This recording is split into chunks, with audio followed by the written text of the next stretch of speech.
اس پہ اس طرح نہ کھڑا ہوتا تو آج یہ ایشو دب چکا ہوتا، دفن کر دیا گیا ہوتا، اور جو بہت سے مسلم لیگ نون کے جو ماہرین تھی جو تھے اور ہیں ان کی رائے تھی کہ یہ ایشو اپنی موت آپ مر جائے گا، اس کو اتنا طویل کرو. اور آپ نے دیکھا کہ ٹی او آر کمیٹی میں اتنی میٹنگ، اتنی نشستیں ہوئیں اور اس کو اتنا لٹکایا گیا کہ یہ ایشو اپنی موت آپ مر جائے. لیکن یہ پاکستان کی سیاسی تاریخ کا انوکھا واقعہ ہے کہ یہ ایشو زندہ رہا، اور یہ زندہ میڈیا نے بھی رکھا، اور اس کو زندہ رکھنے میں پاکستان کی عوام کی دلچسپی تھی. اگر پاکستان کی عوام کی دلچسپی نہ ہوتی تو وہ ہزاروں اور لاکھوں کے مجمع جو ہمارے کال پر عوامی کچہریوں میں آئے اور لوگوں نے دیکھا وہ دلچسپی نہ لیتے. لوگوں کا خیال تھا یہ پبلک ایشو ہے ہی نہیں، کرپشن میں لوگوں کو دلچسپی نہیں ہے، لوگوں کو دلچسپی ہے اپنے روزمرہ کے مسائل میں، روٹی اور ان کا جو پیٹ کے مسئلے ہیں، جو بجلی کے مسئلے ہیں، ان میں کوئی شک نہیں. ان کی اہمیت تو آج زیادہ اجاگر ہو چکی ہے کہ جتنا بجلی کا بحران اس حکومت کے اس آخری سال میں لوگوں نے دیکھا ہے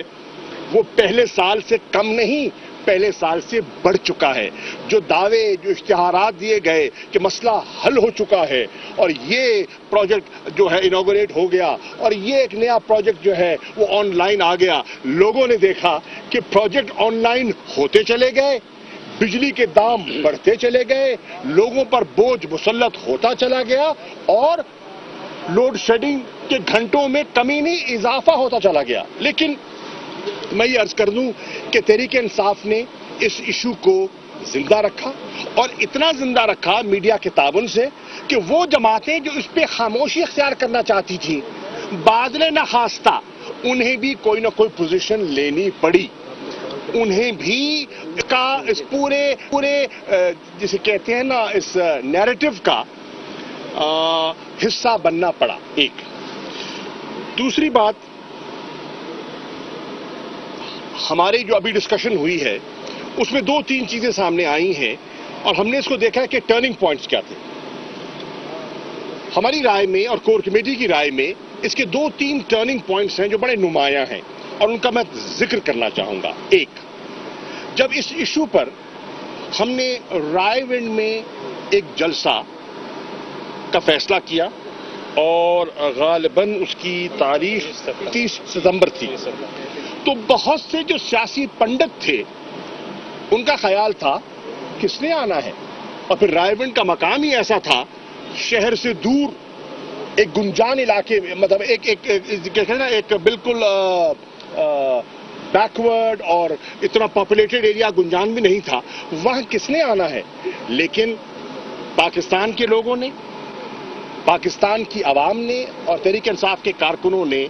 اس انہونی کو ہونی کر دیا اور ایک تاریخی اجتماع ہوا.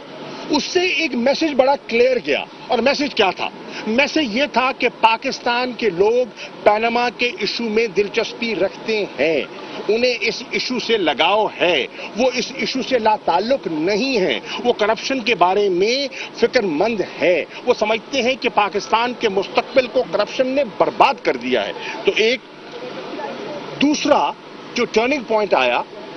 جس کو کہ ایک رنگ بھی دیا گیا کہ جناب یہ تو جمہوریت کو ڈی ریل کرنے پر تلے ہوئے ہیں. ہم جب بھی پولیٹیکل سٹرگل کرتے ہیں، تحریک انصاف عوامی رابطہ کرتی ہے تو اس کو ایک خاص رنگ دیا جاتا ہے، ایک سیاسی طبقہ ہے اس کو رنگ دیتا ہے کہ یہ پولیٹیکل سسٹم کو ڈی ریل کرنا چاہتے ہیں. ہرگز نہیں. اور ہم نے بارہا کہا ہم سسٹم کو ڈی ریل نہیں، ہم سسٹم کی اصلاح چاہتے ہیں، ہم اس میں شفافیت چاہتے ہیں، ہم اس کے پورے پروسیس کو زیادہ کریڈیبل بنانا چاہتے ہیں، جیسے کہ انتخابات ہیں یا احتساب کا عمل ہے، اس کو ہم آگے بڑھانا چاہتے ہیں. تو دوسرا ٹرننگ پوائنٹ آیا کہ جب ہم نے اسلام آباد میں لوگوں کو جمع کیا اور کہا کہ آئیے ہم ایک سائیکولوجیکلی حکومت پر دباؤ ڈالیں کہ ہماری بات سنیں، کیونکہ آپ کے سامنے ہے کہ جب یہ ایک نوعیت بھی آئی تھی کہ جب ہم پاناما کا پٹیشن ہم نے فائل کی تو بغیر ہمیں سنے رجسٹرار صاحب نے اس کو فریولس قرار دے کے اس کو اٹھا کے باہر پھینک دیا، اور ایک بالکل مایوسی پیدا ہو گئی کہ اتنا بڑا ایشو جس میں دنیا جہان میں بحث ہو رہی ہے. وزیر اعظم ایک آئس لینڈ کے مستعفی ہو گئے. برطانیہ کے وزیر اعظم کو ہاؤس آف کامن کے سامنے جواب دہ ٹھہرایا گیا. اور پاکستان میں ہم اس کو ایک قانونی جنگ, ایک جمہوری جنگ لڑنا چاہتے ہیں اور ہماری پٹیشن کو انٹرٹین نہیں کیا جا رہا اور اس کو فریولس کہہ کے باہر پھینک دیا گیا. تو اس وقت وہ جو کارکن اور اسلام آباد کا شہری جو آیا, اور خاص طور پر میں خراج تحسین پیش کرنا چاہوں گا, خراج عقیدت پیش کرنا چاہوں گا خیبر پختونخوا کی عوام کو, کہ جس طرح وہ پشاور سے قافلہ لے کر چلے اور جس طرح انہوں نے پنجاب پولیس کی بربریت کو برداشت کیا, جس طرح انہوں نے آنسو گیس لاٹھیاں کھائیں, اس سے میں سمجھتا ہوں کہ عدلیہ سے بھی نہ رہا گیا. اور پھر اس وقت چیف جسٹس جمالی صاحب تھے, انہوں نے از خود اسے سو موٹو لینے کا فیصلہ کیا. مطالبہ تو ہم بہت عرصے سے کر رہے تھے کہ یہ اتنا پبلک امپورٹنس کا ایشو ہے, یہ کرپشن کا ایشو اور پیناما کا ایشو اتنی اہمیت رکھتا ہے کہ اعلیٰ عدلیہ کو اس کا نوٹس لینا چاہیے. لیکن ہمارے مطالبات, ہماری گزارشات پر وہ توجہ نہ دی گئی جو ہم چاہتے تھے. لیکن اس رات پوری قوم نے ٹیلی ویژن سکرینز پر دیکھا جو پنجاب پولیس کی جو لاٹھی چارج, جو فائرنگ, جو ٹیئر گیسنگ ہوئی اور لوگوں کو زخمی دیکھا, لہو لہان دیکھا. اس سے میں سمجھتا ہوں شاید ہماری جو اعلیٰ عدلیہ ہے انہوں نے بھی فیصلہ کیا کہ نہیں, ہم اس میں مزید خاموش نہیں رہ سکتے اور ہمیں اپنا کردار اس میں ادا کرنا ہوگا. اور انہوں نے اپنا کردار ادا